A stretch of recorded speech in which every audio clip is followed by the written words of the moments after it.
सभी चिकित्सक गणों को सबसे पहले होलिका दहन और होली पर्व की हार्दिक शुभकामनाएं।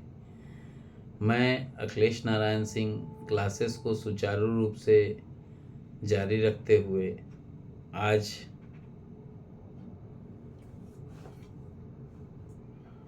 लंबर रीजन जो कि कॉम्प्रेस पॉइंट नंबर 11 होता है। लंबर रीजन मानव शरीर का एक महत्वपूर्ण हिस्सा है जो रीढ़ की हड्डी के निचले भाग में स्थित होता है। यह क्षेत्र शरीर के मूवमेंट, संतुलन, वजन सहने में मुख्य भूमिका निभाता है। लंबर रीजन को सामान्यतः कमर क्षेत्र भी कहा जाता है। इसमें 5 लंबर वर्टिब्रल L1 से लेके L5 तक होते हैं जो रीढ़ की हड्डी में महत्वपूर्ण भाग होते हैं। लंबर रीजन की संरचना की अगर मैं बात करूं तो पहला कंकाल संरचना जिसको हम स्केलेटल स्ट्रक्चर कहते हैं। लंबर रीजन में 5 वर्टिब्रा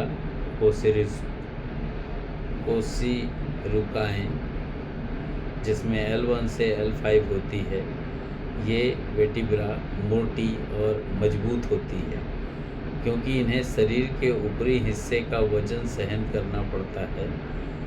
प्रत्येक वर्टिब्रा के बीच इंटर वर्टिब्रल डिस्क होती है जो झटके को अवशोषित करती है और हड्डियों का घर्षण होने से बचाती है। सेकेंड पॉइंट है इसका नर्व्स, स्नायु। लंबर रीजन में कई महत्वपूर्ण नर्व रूट्स होते हैं जो शरीर के निचले अंगों जैसे पैर, कमर और जांघों तक संचारित होते हैं। लंबर प्लेक्स प्रमुख तंत्रिका जाल होता है जो इस क्षेत्र से संबंधित होता है। तीसरा पॉइंट मसल्स। लंबर रीजन में कई महत्वपूर्ण मांसपेशियां होती है जो रीढ़ की हड्डी में के समर्थन में मदद करती है। प्रमुख मांसपेशियां जैसे इरेक्टर स्पाइन और मल्टीफिडिस इस क्षेत्र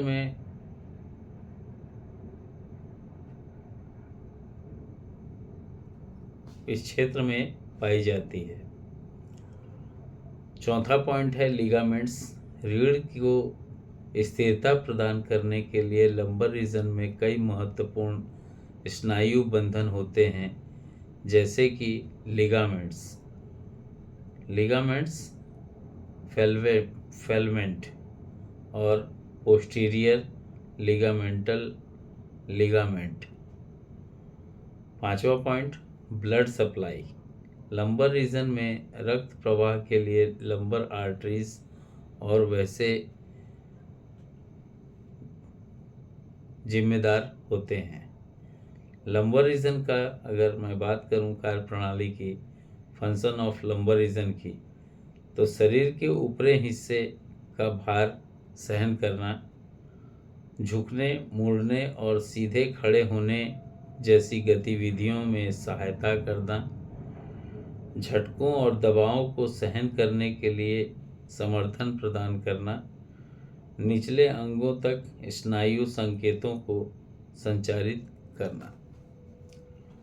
लंबर रीजन से संबंधित चिकित्सा समस्याएं जो होती है, लंबर रीजन से मतलब medical issues related to lumbar reason.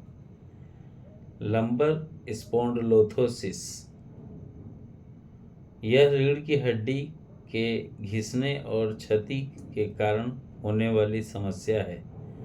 इसमें सिम्टम्स और महानुभाव जो थे लक्षण उनको बता दूं।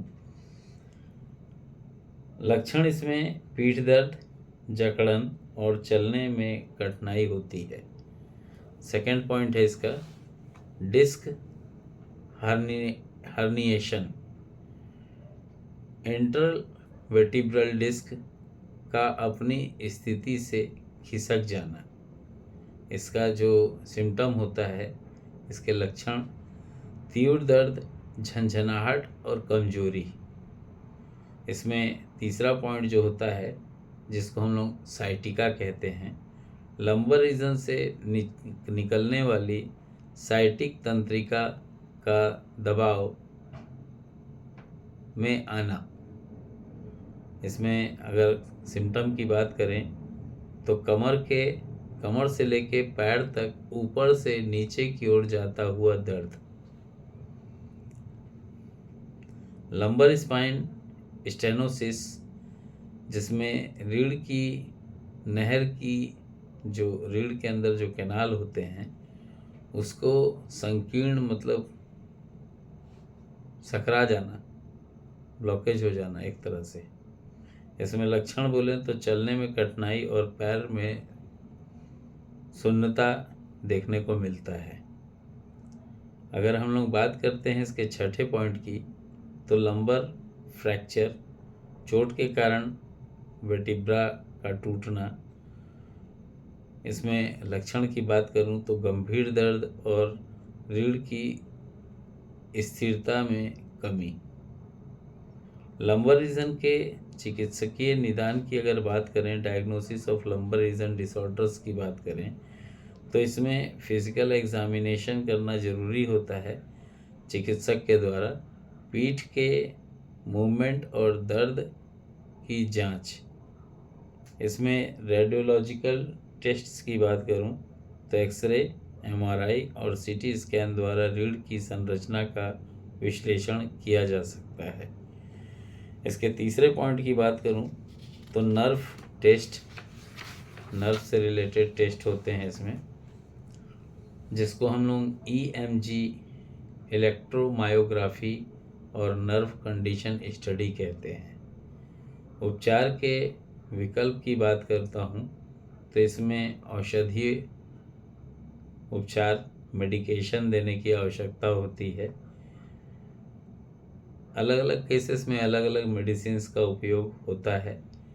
इसको विस्तार से पढ़ने के लिए इसका जो नेक्स्ट पार्ट है, the fundamental of electrohomeopathy, part 4 जरूर पढ़िएगा। इसमें दर्द निवारक पेन किलर्स जैसे F2 का उपयोग करना चाहिए एक्सटर्नल वे में। सूजन रोधी अगर दवाई देने की आवश्यकता पड़ रही है तो एक्यूट के लिए S5 और क्रोनिक के लिए C5 का उपयोग कीजिएगा। इसमें कॉम्प्रेस थेरेपी की अगर हम लोग बात करें तो मांसपेशियों को मजबूत बनाने और लचीलापन बढ़ाने के लिए आप लोग F2, S10, C4, GE और या तो BE का उपयोग कर सकते हैं।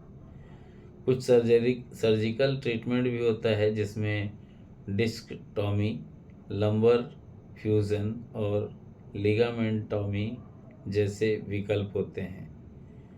चौथा पॉइंट है अल्टरनेटिव थेरेपीज, इलेक्ट्रोहोम्योपैथी थेरेपी ये कहना चाहिए। इलेक्ट्रोहोम्योपैथी थेरेपी तो नहीं कहना चाहिए, इलेक्ट्रोहोम्योपैथी ट्रीटमेंट कहना चाहिए।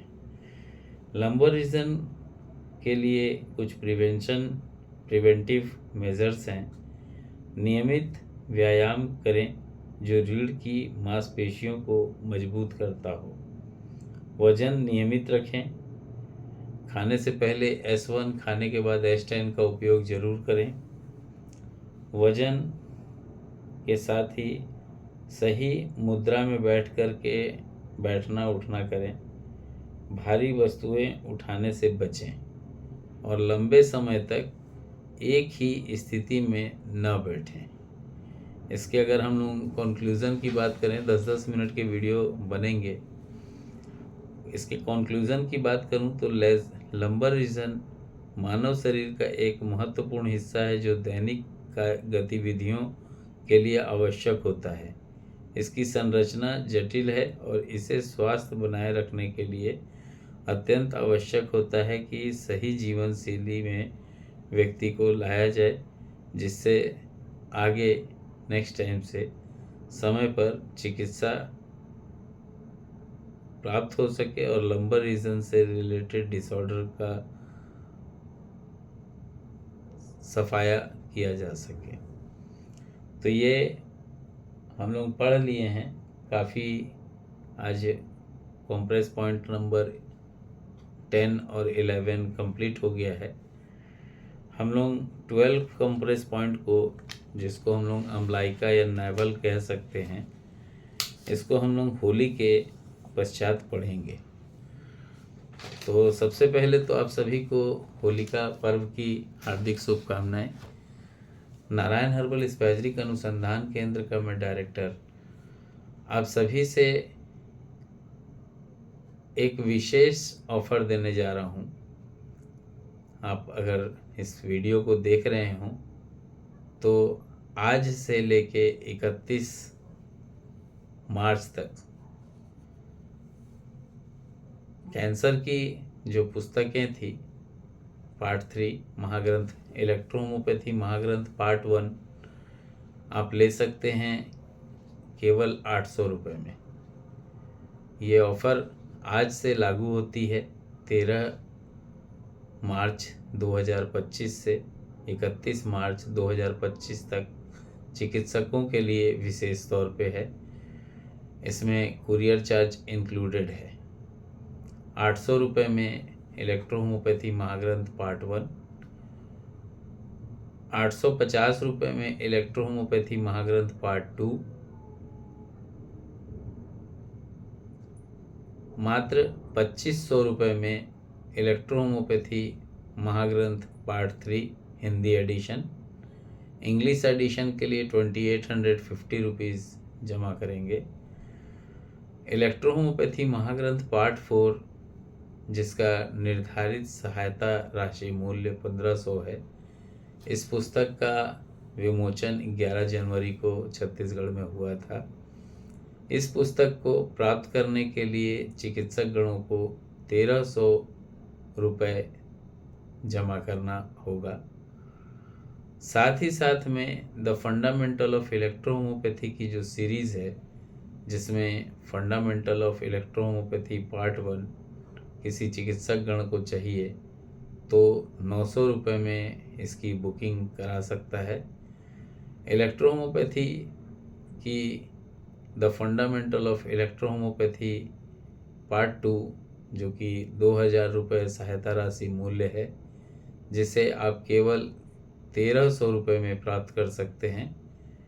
और साथ ही साथ इलेक्ट्रोहोमोपैथी की जो सीरीज़ है द फंडामेंटल ऑफ इलेक्ट्रोहोमोपैथी की जो पार्ट 3 जो सीरीज़ है, इस सीरीज़ की पार्ट 3 जिसका निर्धारित सहायता राशि मूल्य 2000 रुपये है, इस पुस्तक को 1350 रुपये में आप बुकिंग करा सकते हैं।